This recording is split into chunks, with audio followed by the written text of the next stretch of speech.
রব্বে করিম বলে বান্দা ও বান্দা মা গর্রাকা বিরব্বিকাল করিম মা গর্রাকা বিরব্বিকাল করিম মা গর্রাকা বিরব্বিকাল করিম।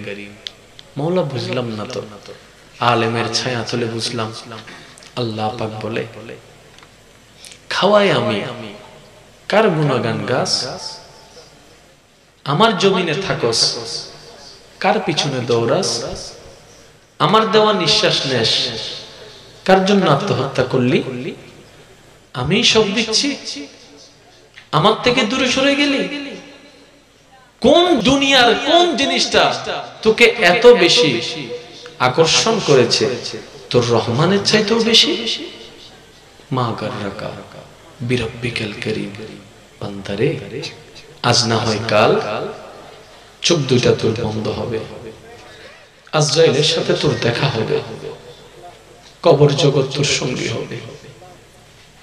তুই মন না চাইলেও তোকে কবরে আসতে হবে। কারা এনে দিবে জানিস বান্দা? যাদেরকে তুই আপন ভেবেছিলি তারাই তোকে কাঁধে করে কবরের দিকে নিয়ে যাবে। তুই যাদের জন্য জান প্রাণ দিয়ে দিছি ওই তারাই তোকে অন্ধকার কবরের দিকে নিয়ে আসবে। শুধু তাই নয়, তোর ঘর থেকে তারাই তোকে বের করবে। তোর পোশাক বলে সাদা কাপড় তোকে পরিধান করাই দেবে। তারা সবাই ঠেলে ঠেলে আমার কাছে পাঠাই দিবে। আসতে যেহেতু হবে বাধ্য হয়ে আসিস না, আমার সে বান্দা লাগবে না। আমি আল্লাহ তো সে বান্দা খুঁজি যে জীবিত থাকতে দিল দিয়ে আমাকে চাইবে, অন্তর থেকে আমার কাছে আসতে চাইবে। খাবার দিব আমি, সে খাবারটা সে চোখে দেখবে। খাওয়ার শুরুতে আমাকে একবার স্মরণ করবে বিসমিল্লাহ বলে, খাওয়ার শেষ করে আরেকবার স্মরণ করবে আলহামদুলিল্লাহ বলে। আমি আল্লাহ তো তোদের কাছে বেশি কিছু চাই না। তোরা আমারে কি দিবি? সব তো আমি তোদেরকে দিই, কিন্তু আমি তোদেরকে খুব মায়া করে সৃষ্টি করেছি রে মানুষ। আমি আসমানের এই বিশাল আসমানটাকে কুটি ছাড়া আমি আল্লাহ বানাইছি কেমনে জানিস? কোন বলেছি ফায়াকুন হয়ে গেল। আমি আদেশ দিয়েছি আসমান হয়ে গেল। আমি পানির উপর জমিনকে ভাসায় রেখেছি বান্দা ও বান্দা। আমি এত বড় বড় পাহাড় বানাইছি, শুধু আদেশ দিয়েছি পাহাড় হয়েছে। আদেশ দিয়েছি ফেরেশতা হয়েছে, আদেশ দিয়েছি জিন হয়েছে, আদেশ দিয়েছি আসমান হয়েছে, আদেশ দিয়েছি জান্নাত হয়েছে, আদেশ দিয়েছি জাহান্নাম হয়েছে, আদেশ দিয়েছি আরশ হয়েছে, আদেশ দিয়েছি লৌহ হয়েছে, আদেশ দিয়েছি কলম হয়েছে, আদেশ দিয়েছি লৌহে মাহফুজ হয়েছে। বিশাল বিশাল সৃষ্টি যেগুলা সেগুলা আমি আদেশ দিয়ে করেছি, আদেশ দিয়ে করেছি। কিন্তু তোদের মতো ছোট্ট ছোট্ট ছোট্ট একটা দেহকে আমি আল্লাহ আদেশ দিয়ে বানাই নাই, আদেশ দিয়ে বানাই নাই। আমি আল্লাহ নিজের কুদরতি হাতে তোদেরকে মায়া করে মোহাব্বত করে মমতা দিয়ে মায়া দিয়ে আমি তোদের কায়াটা বানিয়েছি, বডিটা বানিয়েছি। তোরা জানিস এই পাহাড়কে এক বলাতেই সে হয়ে গেছে। কিন্তু তোরা যখন মায়ের পেটের মধ্যে আসিস, প্রথমে তোর বাবার পিঠ থেকে যখন তোর মায়ের পেটের মধ্যে তোরা আসিস, তখন এক বিন্দু অপবিত্র পানি থাকিস। 40 দিন পরে সেই বিন্দু পানিটার ভিতরে আমি আল্লাহ ফেরেশতা নিয়োগ করে দিই, ফেরেশতা নিয়োগ করে দিই। ওই ফেরেশতা এসে সে বিন্দু পানিটাকে আস্তে আস্তে আমার হুকুমে কাজ করতে থাকে। তখন সেটা আস্তে আস্তে 40 দিন পরে রক্তপিণ্ড হয়। 40 দিন পর রক্তপিণ্ডটা গোস্তপিণ্ড হয়। গোস্তপিণ্ড থেকে আমি তার মাধ্যমে তোর দেহটাকে যত্ন নিতে নিতে নিতে নিতে নিতে নিতে নিতে নিতে আস্তে আস্তে বড় করি। তারপর দুনিয়াতে তোর দেখার জন্য যে চোখ লাগবে আমি আল্লাহ চোখ দিই। ফেরেশতা বলে আল্লাহ একটা চোখ দিলেই তো যথেষ্ট। রব্বে করিম বলে না না, ইম্পর্টেন্ট জিনিস তো। বান্দার একটা চোখ যদি কোনো কারণে নষ্ট হয়ে যায় তাহলে আমার বান্দা অন্ধ হয়ে যাবে। একটা স্পেয়ার লাগাই দাও, একটা স্পেয়ার লাগাই দাও। আমার বান্দার শোনার জন্য কানের দরকার, দুইটা লাগাই দাও, একটা স্পেয়ার লাগাই দাও। এই পানিগুলাকে পরিষ্কার করার জন্য একটা কিডনির দরকার। ফেরেশতা বলে যে মওলা একটা কিডনি তো অনেক দামি, এটা দিয়ে চলে যাবে। রব্বে কারীম বলে যে না না, আমার বান্দাকে দুইটা কিডনির ব্যবস্থা করে দাও, দুইটা কিডনির ব্যবস্থা করে দাও। বান্দারে তোর দেহের জন্য, তোর পৃথিবীতে টিকে থাকার জন্য যা কিছু দরকার দেহের মধ্যে আমি আল্লাহ সব ব্যবস্থা করে দিলাম। দেখার জন্য চোখ আমি ব্যবস্থা করে দিলাম, কথা বলার জন্য জবানের ব্যবস্থা আমি করে দিলাম, শোনার জন্য কানের ব্যবস্থা আমি আল্লাহ করে দিলাম। তোর যে কাজ করা লাগবে, হাতটা লাগবে, হাত ধরার জন্য আমি ব্যবস্থা করে দিলাম, পাটা ধরার আমি ব্যবস্থা করে দিলাম। এগুলো তোর কোনো কিছুই কাজে আসবে না যদি তোর শক্তিটা না থাকে। তোর দেহের শক্তিটা আমি ব্যবস্থা করে দিলাম, ক্যালসিয়ামের ব্যবস্থা আমি করে দিলাম। ও বান্দা, তোর এমন কোন একটা জিনিস তুই দেখা যেটা আমি তোকে দিই নাই, আমি তোকে দিই নাই, আমি তোকে সবকিছু দিই নাই, আমি কি তোকে সবকিছু দিই নাই, আমি কি তোকে সবকিছু ব্যবস্থা করে দিই নাই? ও বান্দা, ও বান্দা, তুই যখন মায়ের পেটে ছিলি, ছোট্ট একটা ঘরের মধ্যে ছিলি, নারী দিয়ে তোর মার নারীর মাধ্যমে আমি তোকে খাওয়াইছি, তোকে আমি নাভির মাধ্যমে নিঃশ্বাসের ব্যবস্থা করাই দিয়েছি। জগৎ বলে নাক ছাড়া মুখ ছাড়া নিঃশ্বাস নেওয়া যায় না, কিন্তু আমি আল্লাহ পানির ভিতরে তোকে রেখে মায়ের পেটের মধ্যে এই নাভির মাধ্যমে নিঃশ্বাসের ব্যবস্থা করে দিয়েছি, নিঃশ্বাসের ব্যবস্থা করে দিয়েছি।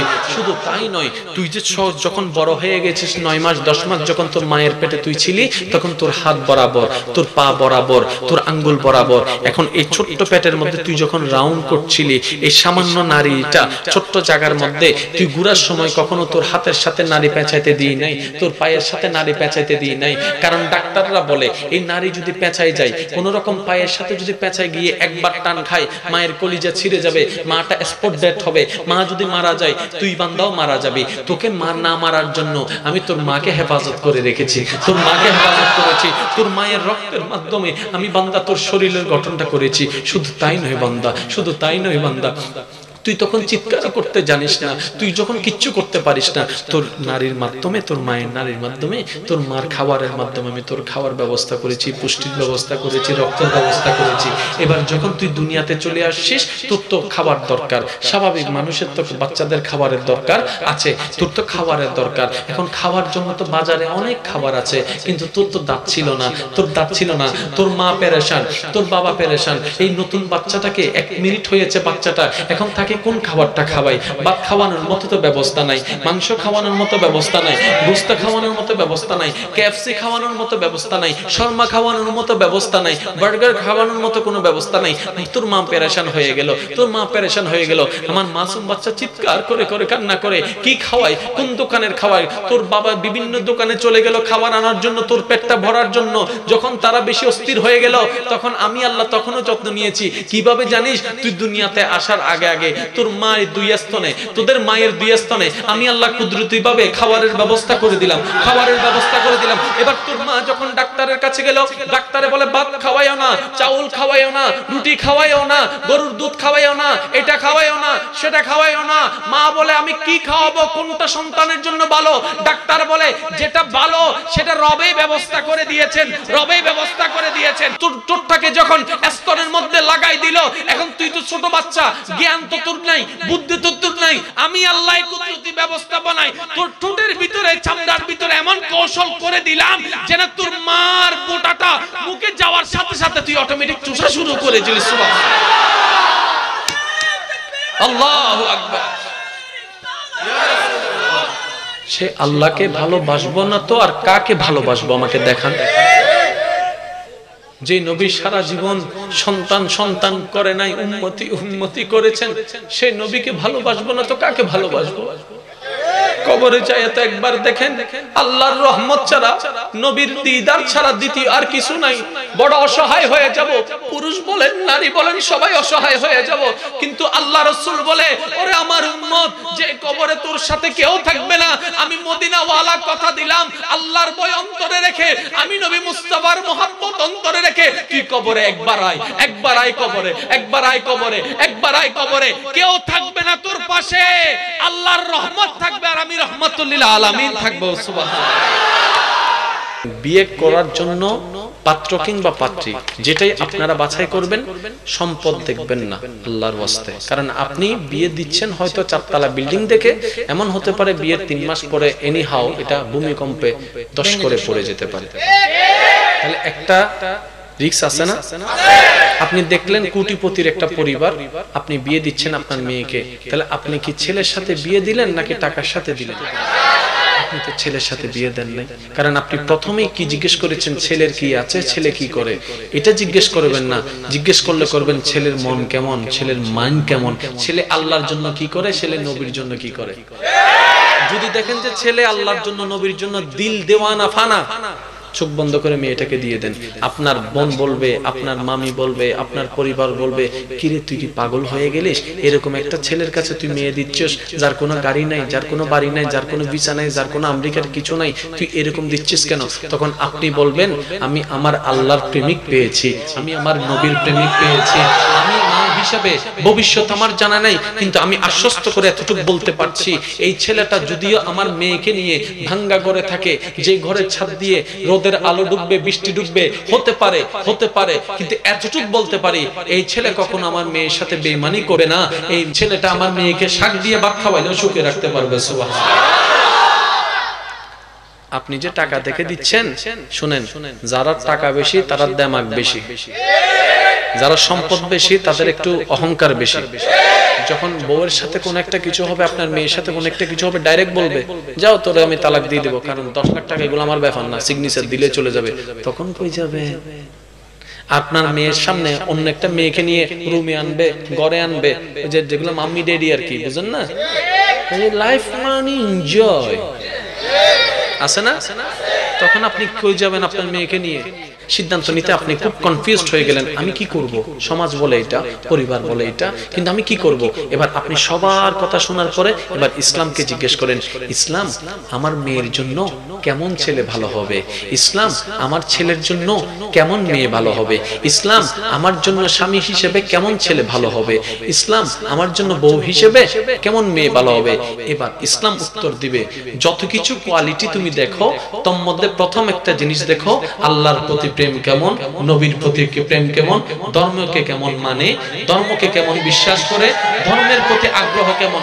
কারণ যে মন থেকে আল্লাহ এবং নবীর প্রতি ঝুঁকে যায়, শয়তান থেকে তার দূরত্ব অনেক হয়ে যায়। সুবহানাল্লাহ। এবার আপনারাই বলেন, এই বুদ্ধি দিয়েছে কে? ইসলাম। এই বুদ্ধি দিয়েছে কে? গ্রহণ করি নাই। এবার যে কোনো আদালতে যান, যাইয়া দেখবেন দুইটা বিষয়ে মামলা বেশি, একটা হচ্ছে জায়গা সম্পত্তি আর একটা হচ্ছে ডিভোর্স। আদালতের উকিলকে জিজ্ঞেস করলাম, উকিল মশাই এত ডিভোর্স কেন, এত ডিভোর্স কেন? কয় পরিবারে শান্তি নাই। পরিবারে শান্তি নাই কেন? টাকা তো আছে, শান্তি নাই কেন? আরে ভাই, শান্তি কানে থাকে না, শান্তি নাকে থাকে না, শান্তি থাকে মনে, শান্তি থাকে মনে। এবার আল্লাহ কি বলছে দেখেন, হুয়াল্লাযী আনজালাস সাকিনাতা ফি কুলুবিল মুমিনিন। বান্দা, তুমি সুখ কোথায় খোঁজো?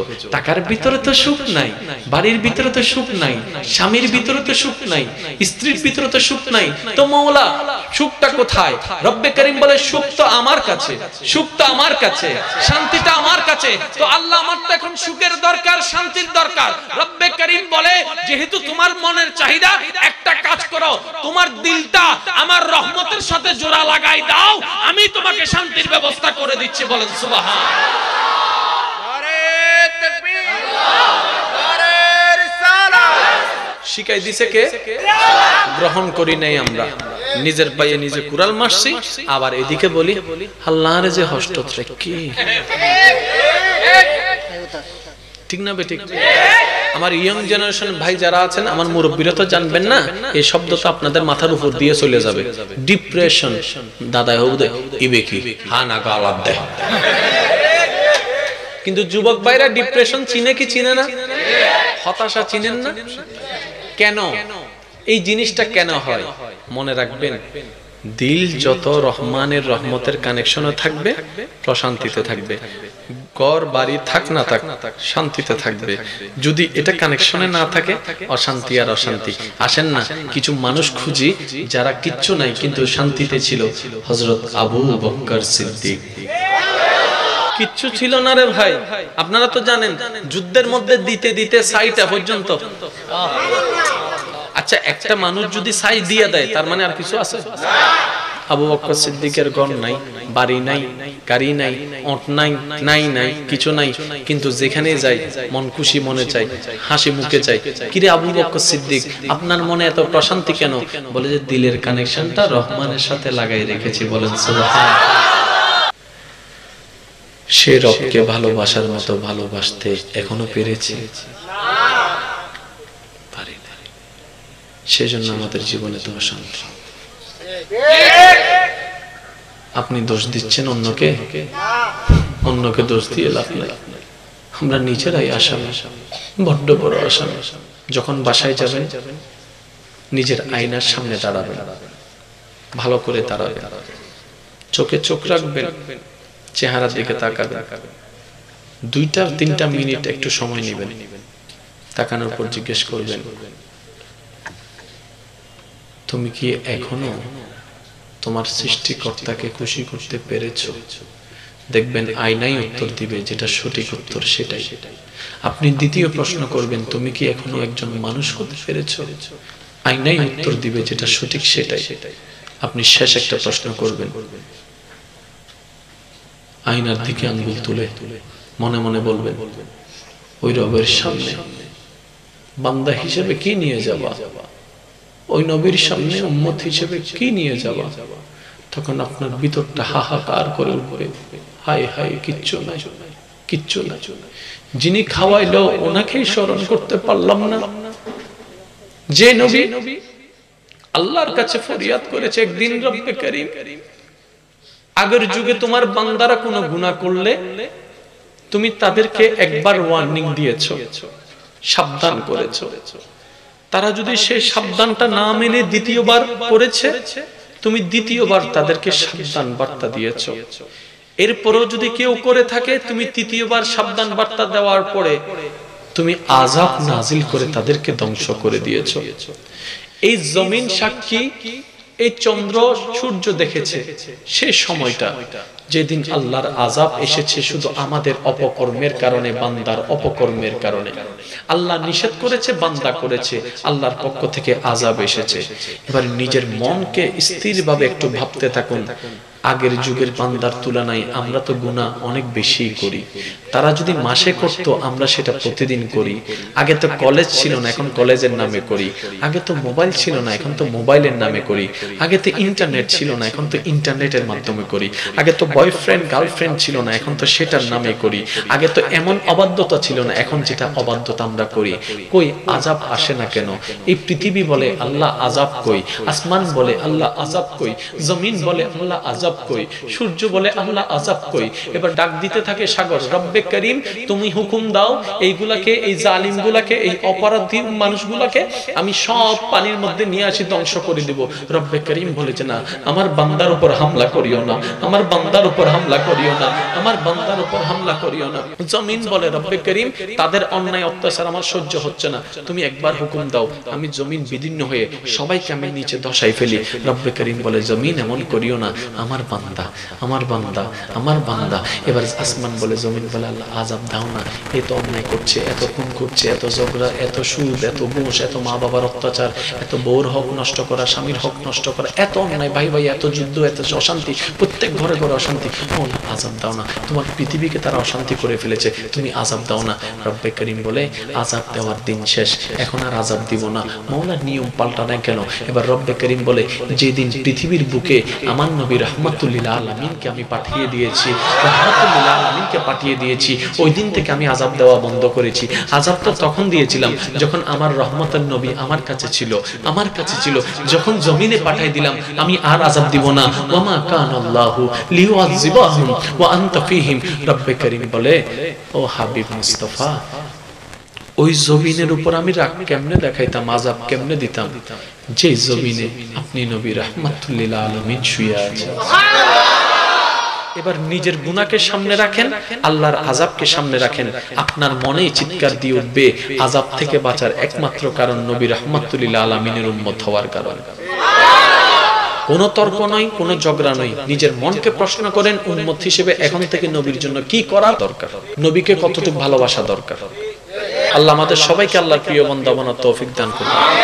আল্লাহর প্রিয় বান্দা এই জিনিসটা একটু আমরা বুঝি না বলে আমাদের ভিতর একটু মিসআন্ডারস্ট্যান্ডিং আছে।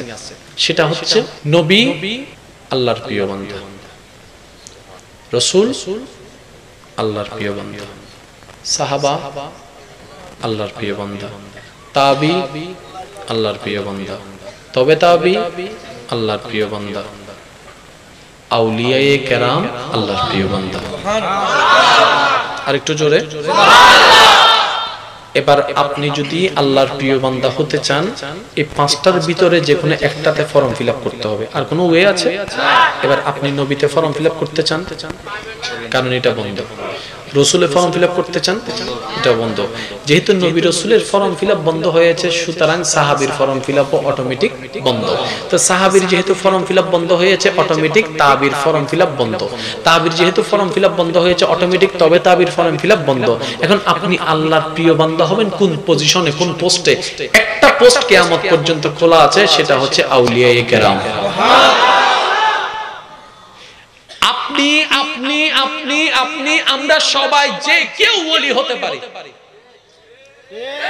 আপনি স্কুলের ছাত্র হন, কলেজের ছাত্র হন, আপনি পুরুষ হন, আপনি নারী হন, আপনি ইঞ্জিনিয়ার হন, আপনি ব্যাংকের অফিসার হন, ডাজন্ট ম্যাটার। আল্লাহর বান্দা হন আগে, বান্দাটা হয়ে যান একবার আল্লাহর বান্দা হয়ে যান, একবার নবীর উম্মত হয়ে যান। যেই দিন আপনার মন বলবে আমি আল্লাহর বান্দা, আমি আল্লাহর বান্দা, মনে রাখবেন সেদিন থেকে আপনি মানুষ হওয়া শুরু করেছেন। এবার আসেন, আমি প্রথম কি বলেছিলাম? আমরা সবাই কার বান্দা? এই দাবিটা কাদের? আমাদের। কিন্তু এই দাবিটা সবার, এই দাবিটা কখনো বাস্তবায়ন নয়, এটা কোনো দলিল নয়। দলিল কোনটা হবে? কোটি কোটি দাবি কারোর ভিতরে যদি একজনকে আল্লাহ বলে যে জিবরাইল এটা আমার বান্দা, ওইটা হওয়ার চেষ্টা করেন। আর ওইটা হওয়ার জন্য যেটা সবচেয়ে বেশি শুধরাইতে হবে সেটা হচ্ছে এই মনে সেই জিনিস রাখা যাবে না যে জিনিস আপনার রব অপছন্দ করে। এবার আপনারা নিজেরাই জানেন, হিংসা রব পছন্দ করে, অহংকার পছন্দ করে, বিদ্বেষ পছন্দ করে, ঠেলাঠেলি ধাক্কাধাক্কি পছন্দ করে, অন্যকে নামাই ফেলা পছন্দ করে।